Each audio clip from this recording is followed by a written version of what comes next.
According to a recent survey by a company named Bankrate, 24% of baby boomers, those folks that are 59 to 77 years old, said they had some kind of a side hustle. Now, side hustle is the new name for a part time job. And after I was talking to some other retirees, I personally found that was true with a lot of them. I don't know if it's 24%, but it was quite a bit. And there's various reasons why someone might want to continue to work, mostly part time, during their retirement. Today, I'll take a look at some of the options for part time work for us old folks. And stay tuned, and I'll be right back.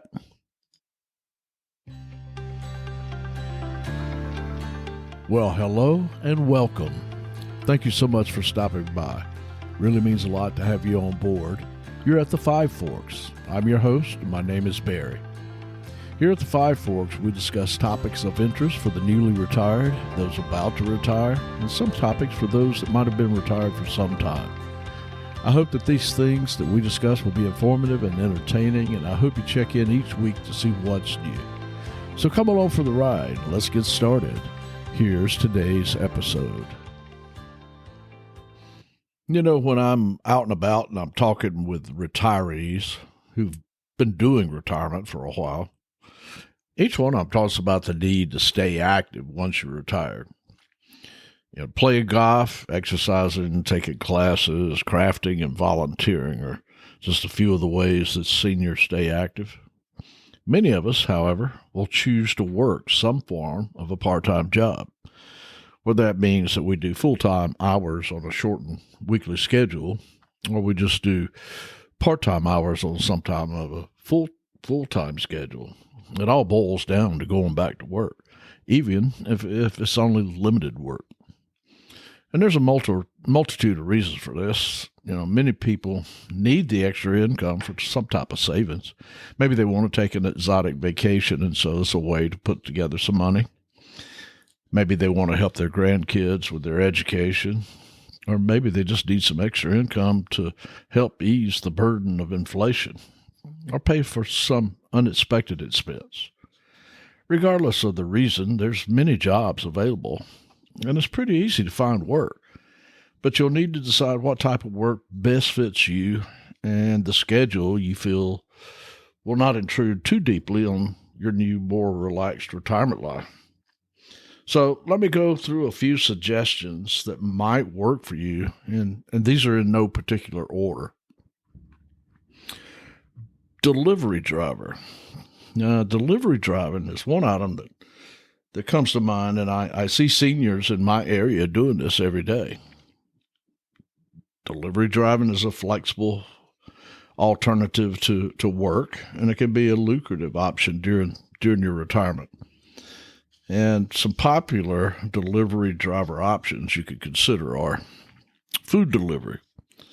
You know, the rise of delivery platforms like Uber Eats or DoorDash and Grubhub, they created opportunities for delivery drivers. You can sign up as a driver with these platforms and deliver food from the restaurants to the customer's doorstep. It's a popular choice, and it offers flexibility in terms of your working hours, and it allows you to explore your local area. And exploration could be particularly interesting if you've relocated for retirement and you're in a new area. This definitely would give you an opportunity to learn your area and know your way around. In addition, you can deliver straight from restaurants. Many of them will have their own delivery options. You can deliver groceries to customers who have placed orders online. Platforms like Instacart and Shipt are popular for grocery delivery. And some of the larger companies like Walmart, sometimes they even hire their own drivers. Package delivery. You know, you could do package delivery services for somebody like Amazon Flex or UPS My Choice.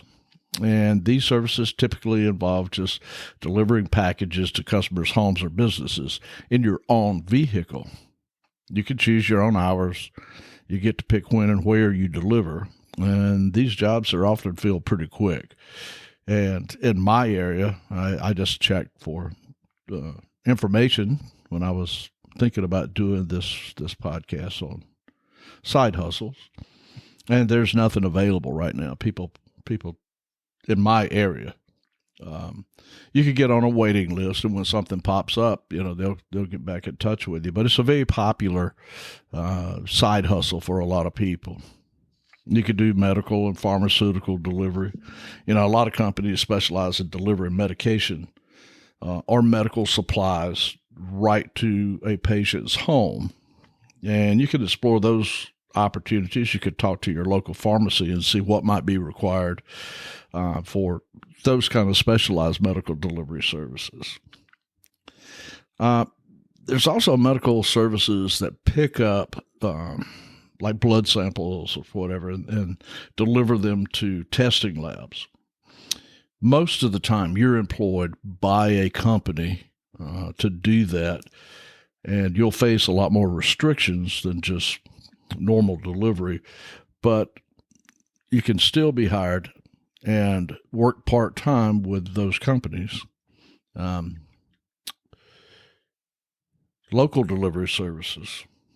That's a easy one. You could reach out to your local businesses in your area and see what delivery services they need. And this can include delivering documents, products, or other items within your community. But once you've built a relationship with local establishments, like your local hardware store, or maybe your local auto parts store, you can get in with them and then start doing deliveries for them when they just on an as-needed basis.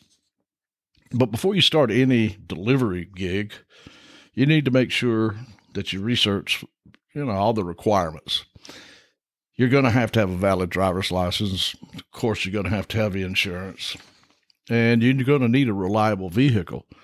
You don't want to get out there delivering a prescription to somebody and your car break down and you're not able to get it to them. So you also want to make sure that, the delivery services that you're signing up for are going to be flexible, and make sure you're being compensated well enough for doing it. Retail jobs are a nice option when thinking about work with a flexible schedule and an opportunity to be out in the public. And, if you enjoy doing that, if you enjoy meeting and talking to people, that's a great thing to do. In the retail jobs, greeter or customer service is one that many stores and businesses hire seniors in order to do that job. And, you just welcome the customers into the store, help them find their way. A lot of times they'll come in, and I do it. I come in and ask, hey, I'm looking for product X. Oh, yeah, that'll be on aisle 15, that type thing. So you have opportunities that you can help answer the questions, and there's also opportunities for that type of greeter or you're signing name tags, or you're collecting fees for different types of festivals or events or conventions. If you have those things going on in your area, find out who's promoting them and see if they have any opportunities. It's a great way to pick up a few extra bucks, and it's really not hard work. You could be a retail sales associate. And, this involves interacting and helping customers on a daily basis with their purchases. Many times, though, the sales associates are also going to be the ones that keep the area that they work within neat and well stocked. So you could get a little bit of exercise with that, but you need to keep it in mind that there's going to be some physical activity that goes along with that. But companies are always hiring part-time employees during, especially specific busy seasons, like Christmas that we just went through. And seasonal employment is a good way to get your foot in the door for, future part-time gigs when they need somebody to fill in. You could be a brand ambassador or a demonstrator. I'm sure you've all been into the big box stores and you've seen seniors demonstrating products or maybe cooking small samples for the shoppers to test. These things help the store sell these promotional items, and there's several companies that hire and place part-time workers in these stores. And you could do a search online for store demonstrator or merchandising opportunities and then get connected and you can sign up. Many times you'll have to agree to a certain amount of time and they'll assign you to a location during those times. Other companies will just post opportunities on their job board, and then you go in and select the ones that you feel like you'd like to tackle. In retail, there are always going to be cashiers.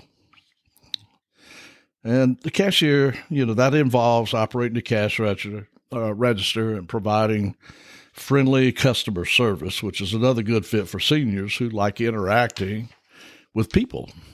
Now, these jobs started disappearing a little bit in the last couple of years, but companies are now realizing that the self-checkout model is not for everyone. And a lot of stores that went to an almost total self-checkout model are now hiring cashiers again. Oddly enough, there's some folks out there that won't scan everything that's in their cart. And in not doing so, it leads to a pretty large shrinkage for the retailer. And they've figured this out now, and so they're going back to cashiers.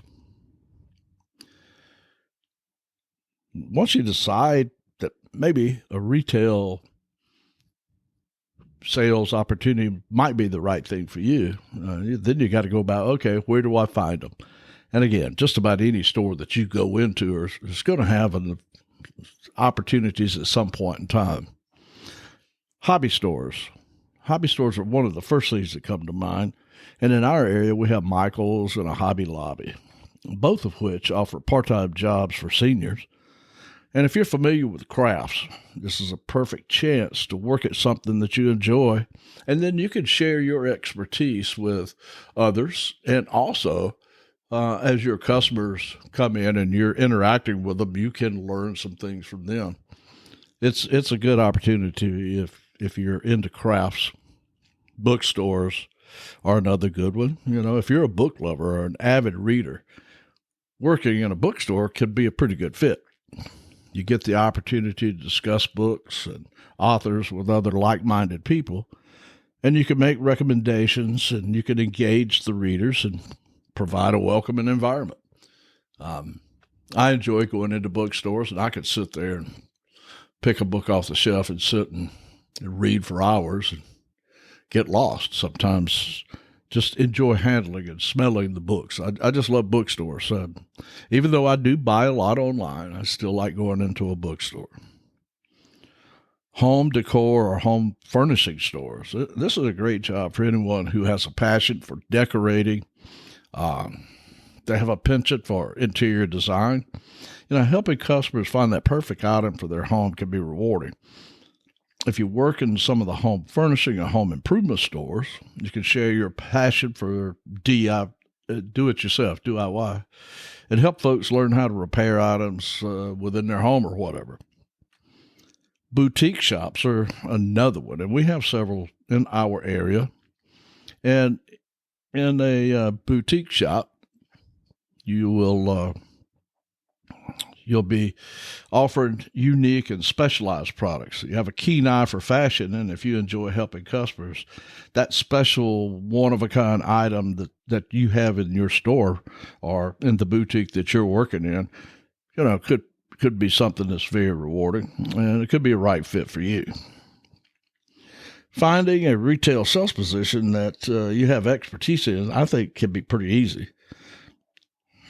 If you find a store that you think you might want to look in, just show up and ask at any of the locations you think you might enjoy working in, What do you have? In this post-pandemic era, retailers are continuing to find it difficult to staff all their positions, and they're pretty eager to hire retirees because we've all got worldly experience. We have a solid work ethic, and most of the time, seniors are very dependable. So it's a great fit, I think, for retirees. However, it's important that we need to mention that almost all retail jobs are going to require that you stand for pretty much the entire time you're on duty. So you need to make sure that you're comfortable with doing that and make sure you can comfortably lift a few pounds but before you accept one of these jobs. Craft seller. Now, this is a term I've never really used before, but there is such a thing as a craft seller. And my wife is a perfect example of one. She's been doing different types of crafting over the last several years, and it's only been a hobby. And she normally gifts her work to friends and family. However, in the last year, she's turned to selling her handmade jewelry and other craft items, and it's worked out to be a pretty lucrative side job for her. And if you're interested in doing something similar, here's a few things you probably need to keep in mind. One is identify your niche. Many of you probably are involved in some hobby right now that you could take to the market. It could be anything from knitting to woodworking, jewelry making, any number of items that you would normally consider a craft. So you want to be able to do quality work. You want to focus on creating high quality crafts that are well made, and you want them to be visually appealing. And you want to pay close attention to detail and build a good reputation that is going to produce repeat customers. You can set up an online presence, create a website, and utilize e-commerce sites, or set up a handmade marketplace on Etsy. Now, my wife has had very good results with her Etsy site, but it's important to make sure that you keep your items current and you rotate the pictures you have on your site and rotate out your stock items as needed, especially with seasonal changes or whatever comes up. Local craft fairs. Now, participation in local craft fairs and local weekend markets can be another great way to reach new customers, a broader customer base. It's a way to reach out and interact with customers face to face. My wife and I have plans to set up a space with a local market that happens in our town each Saturday during the warmer months, and to see how that goes. Now, we're also planning to attend at least 2 large craft fairs this summer so that we can continue to grow that business. And you want to build your brand.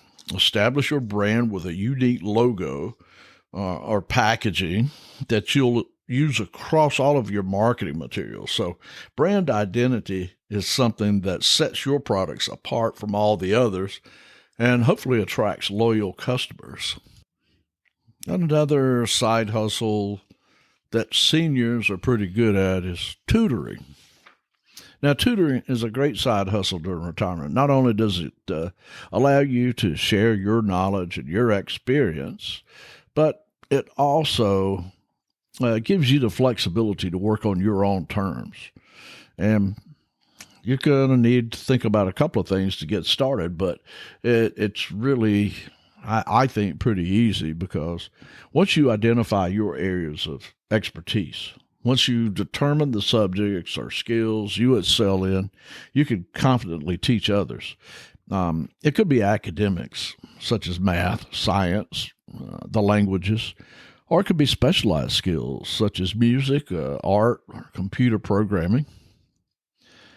You can then define what your target audience is going to be. Decide who you want to tutor. Are you interested in helping students of a specific age group, like elementary school or high school? Or are you interested in college? Or are you open to teaching adults as well? And that's very easy to fit adults and young people or kids into the same group when you're doing something like music or art. computers.